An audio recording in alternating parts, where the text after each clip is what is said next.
जग में वैरी कोई नहीं जो मन शीतल होए।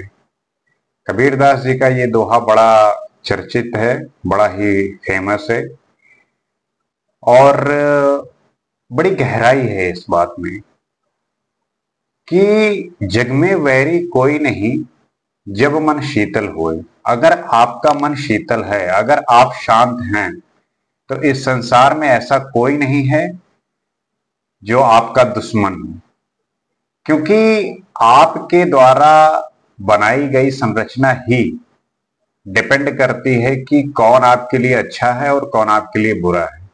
अगर आप अंदर से ही शांत हो गए, अगर आपने अपने आप को ही साध लिया और हर इस प्रकृति में होने वाली जो चीज है उसको इस तरीके से देखने लगे कि वो उसकी एक अपना भाग्य है, वो उसका अपना वो, क्योंकि ये जो संसार है गतिमान है, हमेशा बदल रहा है। इसमें आप चाह के भी कुछ नहीं कर सकते, ये कंटिन्यू बदल रहा है।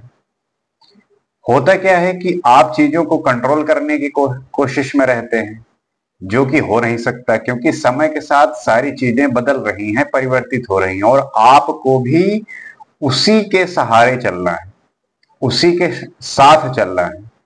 और इस दशा में अपने मन को शीतल और काम रखना है। चंद्रमा की पूजा क्यों होती है? क्योंकि शीतल है, शांत है।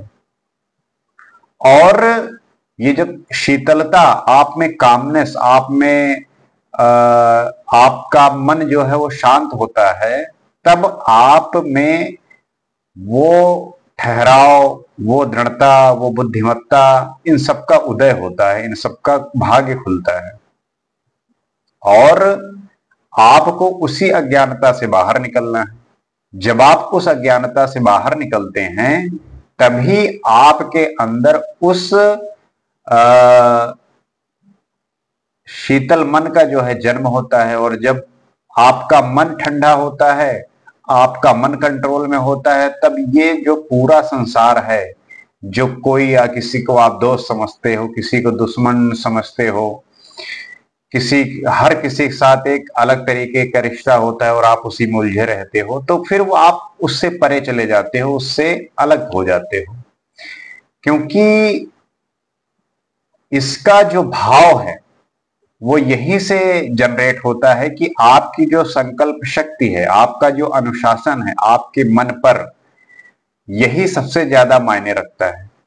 क्योंकि अनुशासन और संकल्प शक्ति हर किसी की उतनी स्ट्रांग नहीं है, इसी वजह से वो इन सब भ्रामक चीजों में भ्रमित रहता है।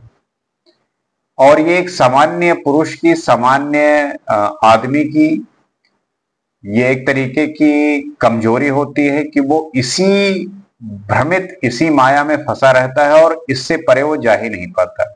इससे परे जाने का बस एक ही रास्ता है कि आपको अपने मन पे जो कंट्रोल है, आप पे जो अपने मन का एक, जो उसने एक दुनिया बना रखी है। क्योंकि मन हमारा करता क्या है कि जो अतीत में चीजें हो रही हैं उन्हीं सारी चीजों को लेके वो अपना दुनिया बनाता रहता है। उस दुनिया में अपनी सारी चीजों को इस तरीके से परोसता है कि जैसे कि आपने उसको, जैसे होता क्या है आपके साथ कि मान लीजिए आपको कोई बात नहीं पता होती, लेकिन जब आपसे कोई बात वो पूछी जाती है तो आपका माइंड एक गलत इंफॉर्मेशन के साथ और एक गलत नॉलेज के साथ उसे ये अपने आप को बुनता है कि मुझे सब कुछ पता है, मुझे वो सारी चीजें पता हैं जिसे मैं बता सकता हूं। अब नहीं पता तो उसको वो मन एक्सेप्ट नहीं करता है, क्योंकि मन में अहंकार भरा हुआ है और ये मन तो अंधा होता है, ये पता है आपको। तो इस मन के अंधेपन से आपको आगे जाना है, आपको बढ़ना है। क्योंकि आप, होते क्या है कि आपका जब मन आप पे हावी होता है तब आप सुग्रीव जैसे होते हैं, आपकी जितनी शक्ति है वो सारी खींच लेता है।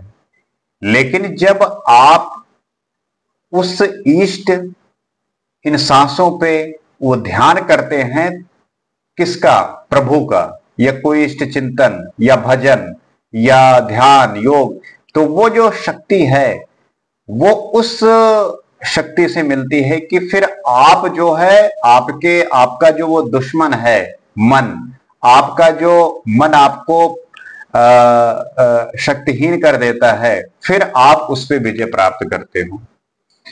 अब चूंकि आपका मन आप पे हावी है, और इस मन की जो दशा है, ये मन की दशा बाल की तरह है कि आप कमजोर हैं तो बाल की तरह ये मन आपकी सारी शक्ति को खींच लेता है, और आप शक्ति विहीन हो जाते हो। इस वजह से आप कुछ कर नहीं पाते, और कुछ भी करने के लिए एनर्जी की बहुत जरूरत पड़ती है। तो इसलिए जो है राम का भजन करना पड़ेगा, और अपने जो बाल स्वरूप मन है उसको मारना पड़ेगा। क्योंकि जब भजन करते हैं तब आपका जो ध्यान है, जो चेतना है, आप ध्यान के माध्यम से उस चेतना के रास्ते पे पहुंचते हैं। और ये जो चित्त है, ये जो चित्त की चंचलता है, ये जो मन का बहकाने का तरीके हैं, इसको आप खोज निकालेंगे। क्योंकि जब आपका चित्त या आपका जब आप ध्यान करेंगे अपने मन पर, तब आप पाएंगे कि ये आपको कौन सी ऐसी चीजें हैं जिसमें भ्रमित करता है, कौन सी ऐसी चीजें हैं जिसमें आपको उलझाए रखता है। और ये ध्यान के माध्यम से ही आप उसको प्राप्त कर सकते हैं। जैसे कि किसी चिंतक ने लिखा है कि खुद को ढूंढा तो रब मिला, खुद को ढूंढा तो रब मिला, रब को ढूंढा तो सब मिला। खुद को ढूंढा तो रब मिला, रब को ढूंढा तो सब मिला। दुनिया में खोया रहा जो, दुनिया में खोया रहा जो, उसे कुछ भी ना मिला। क्या लिखा है उन्होंने कि अगर आप दुनिया में खोए रहे, अगर आप दुनिया में भ्रमित रहे, तो आप इसी दुनिया में उस शक्ति को नहीं पहचान पाओगे जो आपके अंदर विद्यमान है। आप देखिए कि आप ऐसे समाज में होते हैं कि उसी समाज में कोई व्यक्ति उस सुख का अनुभव कर रहा होता है जिस बात के लिए आप सोच रहे होते हैं। अब आपके साथ ऐसा क्यों हुआ? क्योंकि आपने अपने उस शक्ति को पहचान नहीं सके, आपने उस शक्ति पे काम नहीं किया। तो उसमें यही बात कह रहे हैं कि खुद को ढूंढा तो रब मिला। जब व्यक्ति अपने आप पे ढूंढने की कोशिश करता है, अपने आप पे ध्यान करने की कोशिश करता है, तो खुद को ढूंढा तो रब मिला, और रब को ढूंढा तो सब मिला। आप खुद पे ध्यान दीजिए, आप खुद पे रिसर्च करिए, खुद पे अपनी जो अवगुण है, आपकी जो बुराइयां हैं, आप उस पे एक बार चिंतन करिए, आप विश्लेषण करिए। तब आप पाएंगे कि आपके अंदर कितनी बुराइयां हैं और कौन कौन सी बुराइयां हैं। वो किसी व्यक्ति को लेकर हो सकती हैं, किसी वस्तु को लेकर हो सकती हैं, किसी विचार को लेकर हो सकते हैं।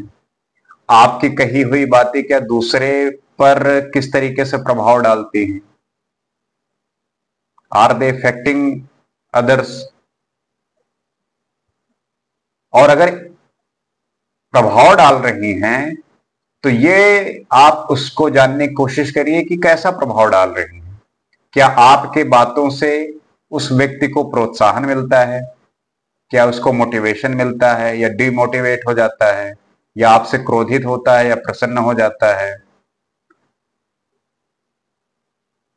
तो जब आप अपने आप को खोजोगे, अपने आप को जानने की कोशिश करोगे, तभी आपको उन भगवान की, उस रब की, उस ईश्वर के प्रमाण मिलेंगे।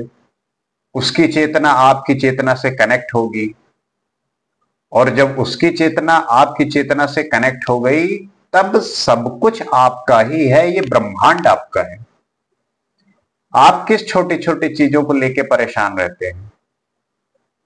जब एक बार अपने पे काम करेंगे, आप अपने को साधेंगे, तब आपकी जो चेतना है, आपकी जो शक्ति है वो ब्रह्मांड की शक्ति से मिलेगी, कनेक्ट होगी। और जब ब्रह्मांड की शक्ति आपके साथ कनेक्ट हो गई, तब आपके अंदर उस ऊर्जा का प्रवाह होगा। और वो ऊर्जा से जो आपके आसपास के लोग हैं, या आपके सगे संबंधी हैं, या आपके दोस्त हैं, मित्र हैं, हर कोई प्रभावित होगा। उस आप एनर्जी को दूसरे में ट्रांसफर करोगे, और ऐसी एनर्जी की उस एनर्जी के माध्यम से आप किसी दूसरे को भी अच्छा बनाने में भूमिका निभाओगे। और आपका ये उद्देश्य होना चाहिए कि इस समाज में जो भी वंचित हैं, जो परेशान हैं, किसी भी तरीके के कष्ट में हैं, उनको निकालकर बाहर लाना है, उनको उस अवस्था से निकाल के बाहर लाना है जहां पे उनको हम एक अच्छा जीवन दे सके, उनके हम विचारों को सही मार्ग पे ले जाने की कोशिश कर सके। क्योंकि जब सही मार्ग में आपका ध्यान होगा और सबका होगा, तब ये जो फैली हुई कुरीतियां हैं या जितने भी क्राइम हैं, ये धीरे धीरे समाप्त होने लगेंगे। वन डे ये सारी चीजें खत्म हो जाएंगी, फिनिश्ड। हाँ, ऐसा अक्सर होता है कि समाज में कोई चीज भी ब्लैक एंड व्हाइट नहीं होती, चीजें ग्रे होती हैं। बट आपकी जो परसेंटेज है, जो व्यक्तियों के अंदर चेतना का प्रादुर्भाव है, उनके अंदर की जो संकल्प शक्ति है, क्या उसमें इजाफा हुआ है समय के साथ?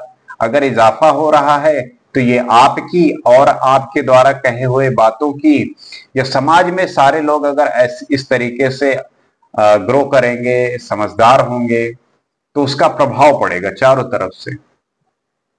तो वो फिर उन चीजों को सीखेंगे, अपने आप पे काम करेंगे, क्योंकि इन्हीं सब कामों के माध्यम से ही वो अपनी जो चेतना है उसका उदय कर पाएंगे। और अपनी चेतना और मतलब आत्मा और जब परमात्मा का मिलन होगा, तभी आपको शांति मिलेगी, आपको आनंद मिलेगा।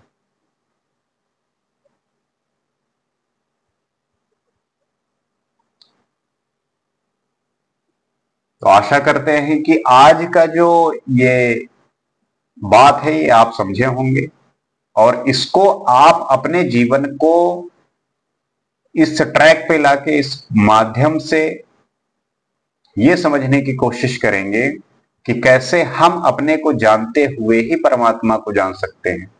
और जब वो मिल जाएगा तो सब कुछ मिल जाएगा।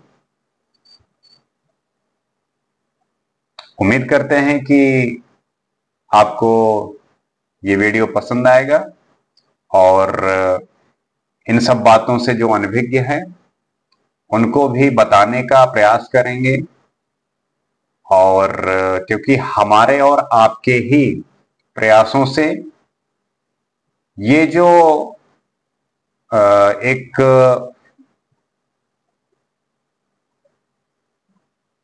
रिक्तियां हैं या जो खालीपन है, उसको हम भर सकेंगे, उसको पूरा कर सकेंगे। आज के लिए बस इतना ही। आपसे फिर मुलाकात होगी। नमस्कार।